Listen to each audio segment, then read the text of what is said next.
मात्र पुण्य पुण्य बांधा होता तो क्या कहना था, लेकिन ऐसा नहीं हो पाया। इसलिए भविष्य में आने वाले दुखों को अब भी देख लो ना कि मुझे उन दुखों को सहन नहीं करना, उन दुखों से मुझे बचना है। उसके लिए क्या करना है? जैन धर्म की शरण लेना है और प्रतिदिन जिनेन्द्र प्रभु के चरणों में दर्शन करने के बाद ही भावना भाना है, हे प्रभु, जब तक मेरा मोक्ष पद प्राप्त मुझे ना हो जाए तब तक आपका सानिध्य छूटे ना पाए। इसी भावना भाना चाहिए कि नहीं? ये भावना जरूर भाना। पूजा भले 4 की जगह 3 कर लेना, 2 कर लेना, लेकिन ये कुछ विशेष चिंतन के, सम्यक चिंतन के विषय, इन चिंतनों को भूल नहीं जाना। 100 में से 100 लाना हो तो ये सब करना पड़ेगा, और थोड़े कम में भी संतुष्ट हो, 50, 60, 70, 80 तो दे धनाधन पूजा करते चले जाओ, कोई दिक्कत नहीं। लेकिन ये भावना अपने लिए भा रहे हैं, ये भावना अपने लिए भा रहे हैं, प्रभु के लिए नहीं भा रहे। वे प्रभु तो इस संसार रूपी जंगल से, जिसकी गाथा है, इससे पार हो चुके हैं। अब किसको पार होना है? भगवान को पार होना है कि जो भगवान का भक्त उनके दर्शन करना है उसको पार होना है। तो उस भक्त को भावना भाना पड़ेगी कि नहीं भाना पड़ेगी? या अपने आप कोई देव आएंगे ऊपर से उठाकर ले जाएंगे? अपन उन जोड़ों में से नहीं है जिनको दोबारा काल प्रारंभ होगा तो उठाकर के कहीं से लाकर फिर विराजमान कर दिया जाएगा। अपन उन जीवों में भी नहीं है। अपन को अपना मार्ग यहीं से प्रशस्त करना है, और इतना सम्यक प्रशस्त करना है कि अपन को तो उस काल में नीचे आना ही नहीं है। यहाँ नहीं, मोक्ष जाने वाले काम करना है, संसार को जंगल के समान जाना, ऐसा लिखा है।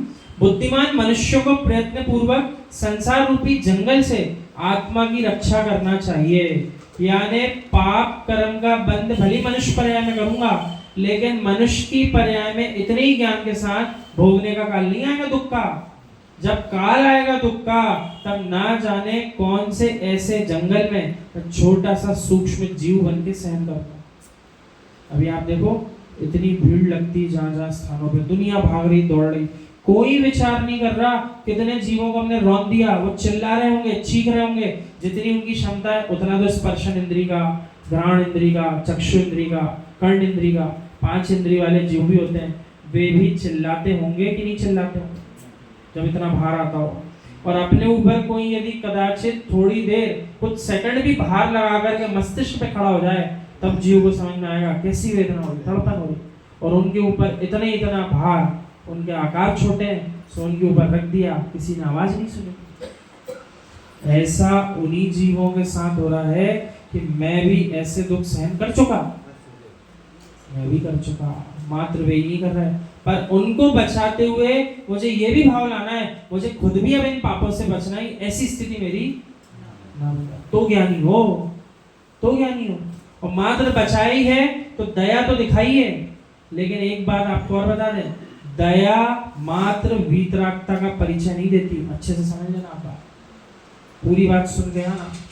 दया ही मात्र वीतरागता का परिचय नहीं होती। दया तो उस मांसाहारी जीव को अपने पुत्र पुत्री पर भी है, उसके ऊपर दया, उसके नहीं मार रहा, प्राण नहीं ले रहा, लेकिन दूसरे के अपने ही घर में प्राण अपने ही बालक के सामने ले रहा है।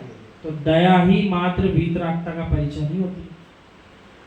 तो उसको श्रद्धा कैसी है? ये बालक, ये बालिका मेरे हैं, इनको नहीं काटना, इन पे दया है। इनको जरा सी भी चोट लग जाएगी तो वो भी दौड़ लगा रहा है कि नहीं लगा रहा है? जितना चाहिए द्रव्य ले लो, इसको सही कर लो। यानी अज्ञानी जीव भी भेद इतना तो जानता है, किस पर दया करूं, किस पर नहीं करूं, लेकिन जो सब पर दया करता है वही जीव ज्ञानी।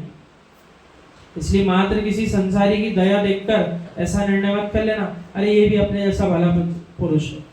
क्या पता वही भला पुरुष मात्र उसके घर के जीवों के लिए भला है, बाकी सबके लिए निर्दयी है, किसी के भी प्राण ले सकता है, ऐसा क्या?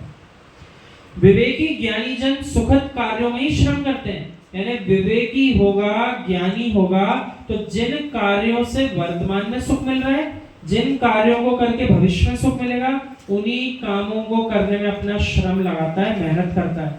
और बाकी संसारी क्या करते हैं? उनको तो ये दिखता है द्रव्य कहाँ से आएगा, भोग सामग्री कहाँ से आएगी, और मौज मजे करने के स्थान कहाँ है, वे वहां के लिए श्रम करते हैं। और ज्ञानी विवेकी होगा तो सुख के कार्य करेगा और भविष्य के लिए भी सुख का उपार्जन करेगा। अब भविष्य के सुखों की प्राप्ति के लिए वर्तमान में कुछ कष्ट सहन करते हुए ज्ञानी जीव दिख सकते हैं, लेकिन उस कष्ट को कष्ट मत निहारो, वो कष्ट भविष्य का अनंत सुख बनेगा।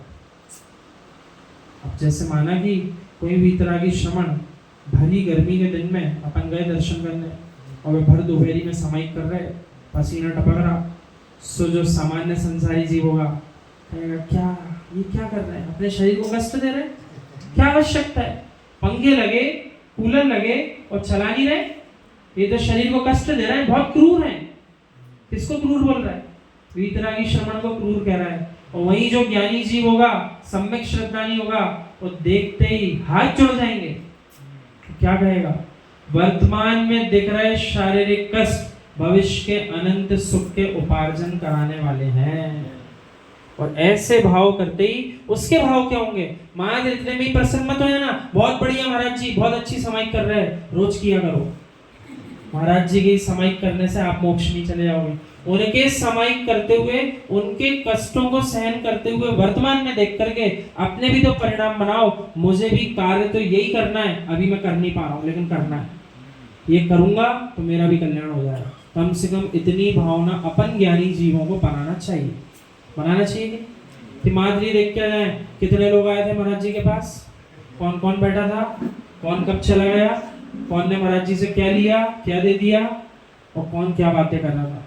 इन विषयों को विषय नहीं बनाओ, उनके बाहरी स्वरूप को देख करके अंतरंग के परिणामों को पकड़ो और वैसे ही परिणाम और बाहरी स्वरूप मुझे बनाना है, इस बात का निर्णय करो, तो दर्शन करना सफल है। अन्यथा भीड़ के दर्शन हो जाएंगे लेकिन गुरु के दर्शन नहीं हो पाएंगे। किसके दर्शन हो जाएंगे? भीड़ के दर्शन हो जाएंगे, लेकिन जिनके दर्शन करने गए थे उनके बिना दर्शन कर ही वापस आ जाएंगे। ऐसा हो रहा है कि नहीं संसार में? उससे बचना पड़ेगा। यही तो ज्ञानी और अज्ञानी में भेद कराएगा। इस बात को यह इस गाथा में समझ रहा था।